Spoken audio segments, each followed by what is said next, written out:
Assalamualaikum warahmatullahi wabarakatuh. Perkenalkan, nama saya Fardin Musa Alamat, peserta Latsar CPNS Badan Nasional Pencarian dan Pertolongan kelas B Palangkaraya. Jabatan sebagai calon rescuer pemula.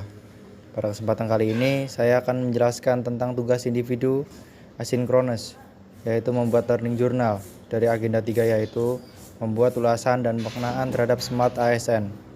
Yang pertama, apa sih yang dimaksud Smart ASN itu? Setiap ASN harus dapat merespon perkembangan teknologi dan informasi dengan positif. Setiap ASN harus dapat bersikap adaptif terhadap teknologi agar kinerja pelayanan lebih cepat, akurat, dan efisien. Untuk menjawab hal tersebut, Kementerian Pendayagunaan Aparatur Negara dan Reformasi Birokrasi Republik Indonesia telah mencanangkan kebijakan manajemen ASN menuju Smart ASN 2024. Melalui kebijakan tersebut, diharapkan dapat terbentuk birokrasi berkelas dunia.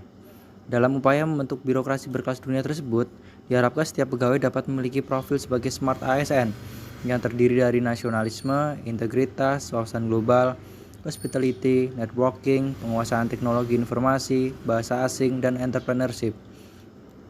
Seorang ASN yang smart juga diharapkan dapat berperan sebagai digital talent dan digital leader yang mendukung transformasi birokrasi di Indonesia. Poin-poin tersebut antaranya yaitu nasionalisme.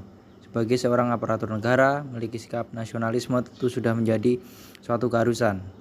Yang kedua, integritas.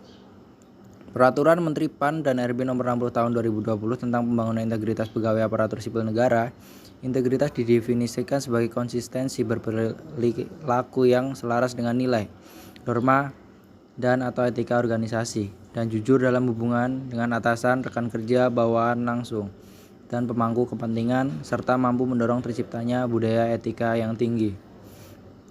3. Wawasan global. Upaya membentuk ASN yang berwawasan global merupakan salah satu bagian penting dari pengembangan kompetensi aparatur sipil negara untuk mewujudkan visi Presiden, yaitu terwujudnya Indonesia maju yang berdaulat, mandiri, dan berkepribadian berlandaskan gotong royong. Yang keempat, hospitality. ASN adalah seorang pelayan publik. Untuk itu, keramahan tentu menjadi faktor penting yang harus dimiliki. Yang kelima adalah bahasa asing. Seorang ASN tentu diharapkan dapat sekurang-kurangnya memahami dan menguasai bahasa Inggris.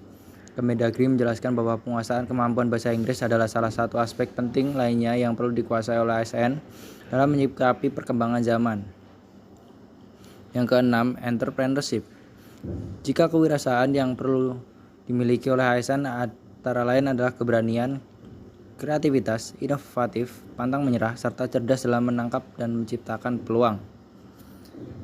Mengapa sih perlu ASN? Generasi milenial di birokrasi dapat dijadikan sebagai pelopor perubahan menuju pola kerja fleksibel working ini. Mengapa milenial? Sebab mereka lah yang paling berpotensi untuk beradaptasi dengan perubahan cara kerja berbasis teknologi informasi. Sekaligus masih memiliki kedekatan pemahaman dengan cara kerja generasi pendahulunya.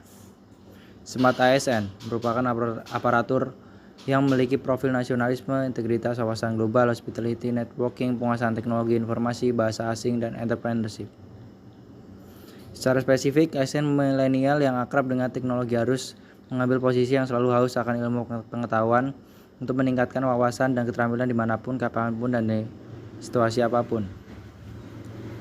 Dengan manajemen yang terarah, kolaborasi antara adaptasi teknologi informasi dan pencetakan Smart ASN bisa menjadi motor penggerak perubahan wujudnya cita-cita World Class Bureaucracy 2045.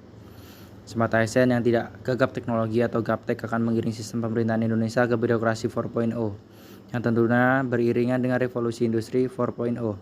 Semua jenis layanan publik yang diselenggara pemerintah akan berbasis digital dan terintegrasi. Tentu digitalisasi sistem pemerintahan ini juga diimbangi dengan keamanan cyber yang mumpuni. Dalam konteks inilah menjelaskan tentang ASN yang dapat bekerja dari rumah yang menjadi perhatian media massa. Sekian, saya pamit undur diri. Wassalamualaikum warahmatullahi wabarakatuh.